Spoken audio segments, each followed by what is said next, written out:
lately, the question about whether or not the author can be removed from the media that they had a hand in producing has been raised. This separation is what's known as the death of the author, a concept that was originally presented in a 1967 essay written by a film critic named Roland Barthes. The idea centers around the concept that an author's background should not interfere with one's reading, nor should the original intention, also known as the authorial intent, matter to the piece. The core of this idea comes from the fact that the consumption of media is inherently an isolated experience. As no one else has the same life experiences, biases, or thought process as you, it's impossible to experience the exact same thing as someone else. Even if you're sitting in a movie theater watching something for the first time right next to another person, it's going to be a completely different experience. However, it is impossible to ignore the fact that each word is chosen for the meaning that they held to the author. Art is, at its core, a presentation of the way in which a person views the world. Of the three main philosophies of art as imitation, art as an expression, and art as form, each one relies on the creator's own self, be it from how they choose to represent something, their understanding of the thing, or just their general emotions that they're presenting. So then, we're back to the root question. Can the artist be separated from the art? The answer is inherently complicated. As art is an extension of the self, it will be as varied as those creating it. But I'm still gonna take a crack at it, and to try and stop the rest of this from sounding like some English master's thesis attempt, I'm gonna just use Persona 4 to do it. Part 1. As previously stated, when a person takes in a story, it's an independent experience. A person's personal experience will drastically change how they understand things. A reader wouldn't be able to read the anti-Semitic undertones of goblins in a certain series if they're unfamiliar with those harmful tropes. Oh, but I'm going to be using Persona 4 for examples, not Harry Potter, so we'll just move away from that one now. The point is that not everyone in the world is going to be able to know every quote-unquote classical piece ever written, just as they won't know every metaphor, every trope, or even every aspect of life. And even if a person is aware of whatever the topic is related to, it doesn't necessarily mean that they're going to make that connection. Something else that they resonate with may stand out. Take, for example, Yukiko's shadow in her dungeon. Right off the bat, we are told that she's looking for a stud who can be her knight in shining armor. When said shadow runs into the party, made up of Yu, Yosuke, and Chie, she immediately makes it known that Chie has acted as her knight thus far. Now, by the time you reach the end of the dungeon and you wade through the metaphor, the authorial intent is laid out to the player. Yukiko's shadow isn't declaring that she's in love with Chie, she's crying out for people to see her as Yukiko, rather than just the heir of the Amagi family, and thus far in her life, only Chie has done that. But let's say this person is a young girl who likes other girls. Maybe they see themselves in Yukiko or Chie, or maybe they don't identify with either of them. Maybe they just see a girl flirting with another girl, and that, quite frankly,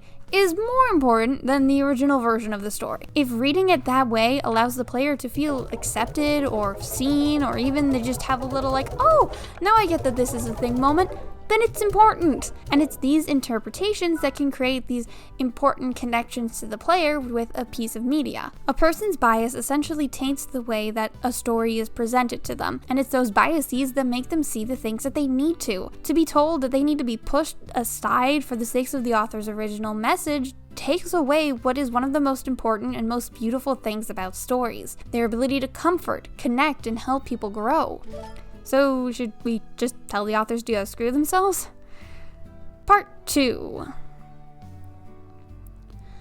When a person sits down to write something, there's a reason they're doing it. Especially in cases where it's being professionally produced by a large company and has had to go through the ringer of publishers and editors tearing it apart. Yeah, there's probably some fluff, but the overall theme and characterizations are chosen to fulfill some purpose.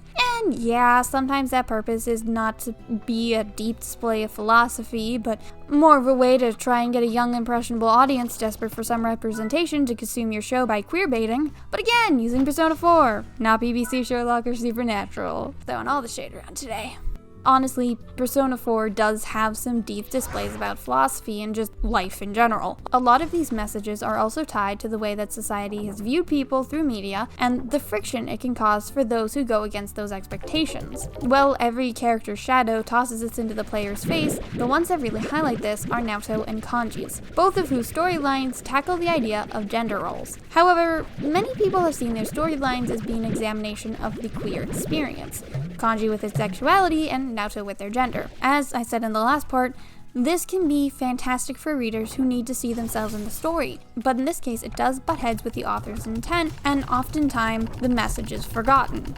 See, in the game, Naoto has always wanted to become a detective, looking up to her grandfather and the great detectives in stories. However, due to both her age and gender, she was often dismissed by those in charge, as seen in the translation of the Persona 4 Club Naoto edition, which I'll be linking below for you guys to go see. She finds that people will not admit that a child was right, and the fact that she was a female will only betray her forever. Even Naoto's name shows that the character is meant to focus on a gendered expectations, as their name was a fairly androgynous name, and since she might grow up to be a detective, and knowing the sexism in the profession, Naoto's parents knew they should avoid girly names that ended in a ko. In a sense, Naoto's acceptance of their shadow is meant more to signal that acceptance of them going against the gender norm, that people can be young and a female and a detective all at once. A further scene in not only their epilogue portrait, but also in the Persona X Detective Naoto series, where Naoto is shown at times to no longer be binding or having their hair more grown out. Now, I just want to clarify that both Naoto's story highlights how females are faced with sexism, and Naoto does not identify as a female, can coexist. This friction between the authorial intent and the reader's understanding of the story comes up when one is completely ignored for the sake of the other. To boil Naoto's story down to they are just trans ignores a large portion of the struggle that they face and a real issue that is presented in society. Though this friction between the reader's understanding and the authorial's intent is far more prominent in Kanji's story. But before I go into that, I just want to set up a reminder that, while terrible, homophobia was, and quite frankly still is, a thing. To this day, some kids are still using gay as an insult, or assuming that just because someone doesn't like what a typical boy or girl likes, they must not be straight. I work with kids. I can assure you that is unfortunately still happening. And it is this idea that Kanji's story tackles. Ever since he was a kid, he'd been bullied by others for his love of cute things. In response, he put on this hyper-masculine persona via his appearance to distance himself from his true interests in animals, sewing, and cooking. Well, in reality, he became wary of women, the people who bullied him the most, as shown through his social link. His shadow is a representation of said fear. He doesn't want to be hated or stereotyped for his interest. That's where the running around the tree scene comes from. He doesn't want people to decide he's gay just because of his interests. And remember, the shadows aren't actually portrayals of the inner self. The way that the Midnight Channel works is it's looking at how people would perceive them through the media just because they don't actually know them. That's an important thing to remember. So, what happens when a player looks at Kanji and reads him as gay since they relate to him? To simply say, well, Kanji's gay, goes straight against the whole idea of not stereotyping someone based on their interests. Even though it's not a reading that is unfounded, as Kanji is shown to have a crush on Naoto prior to Naoto's shadow coming out. The idea of these two important ideas, one that a person can be gay and the other one being that men can like traditionally feminine things,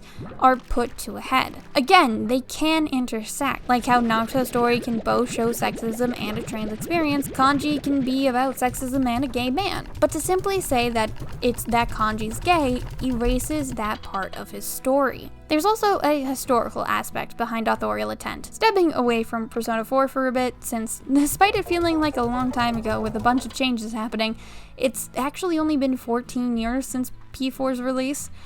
Let's look at something a little older. Metroid was originally released in 1986. The ending cutscene, where Samus takes off the power armor to reveal, oh my, it's a girl, highlights an aspect of society that once was far more prominent than today. It shows that, surprise, back then, people didn't think that women could be the hero or even really athletic. To ignore the authorial intent behind the decision to not only make Samus a woman, but to hide that until the end of the game, ignores the historical and societal aspects that were surrounding the creation of the story, which, in turn, takes away from the moment. It's sort of like and I'm gonna go into a bit of a different rant that's not on script, so I'm sorry if this one's a little worded differently. But it's sort of like how, say, in cartoons nowadays, people are saying that the LGBTQ representation in them isn't enough when you look at things like Steven Universe. But you have to remember that when they were doing it, they didn't have a lot to fall back on. They didn't have a lot to point at to say, hey, we can do this and no one's gonna get angry at us. They had to push against and take the first steps, which are now allowing other people to take the steps. So what we now see as not as great was actually monumental. And it's important to keep that in mind. And now, with all of that, we've reached a crossroad. Does one choose to ignore the authorial intent to take in the reading that their subconscious mind has pointed towards, or should we continue to uphold the authorial intent to avoid dismissing key messages and misrepresenting the media? Part 3. As I hinted at in Part 2, a person's reading of the text doesn't necessarily have to contrast with what was originally meant to be read. Naoto can be trans and look at sexism, Kanji can be gay, and his story can look at stereotypes. The problem comes when one completely ignores either their own understanding or the author's understanding. Because, in a sense, yes, reading or taking in a story is an isolated experience, but it's an experience born from two people, the author and the reader. And also the editor and film director and plenty of other people depending on what the media is, but you get the idea. Someone made the media that the reader consumes, which creates the experience. While the reader is on their own, they are still put within a predetermined set of guidelines.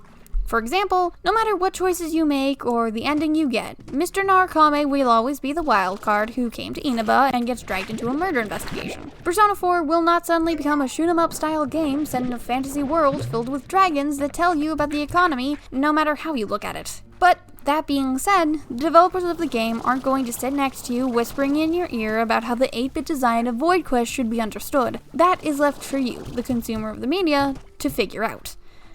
In a sense, the author has moved on and left you, the reader, or player, or viewer, behind.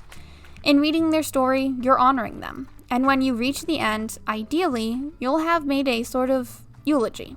Something that looks at not only what the story and authorial intent was, but also on how it affects you as a person. The reason that this debate of whether or not we should accept the idea of death of the author has gone on for so long is because it's not a black and white issue.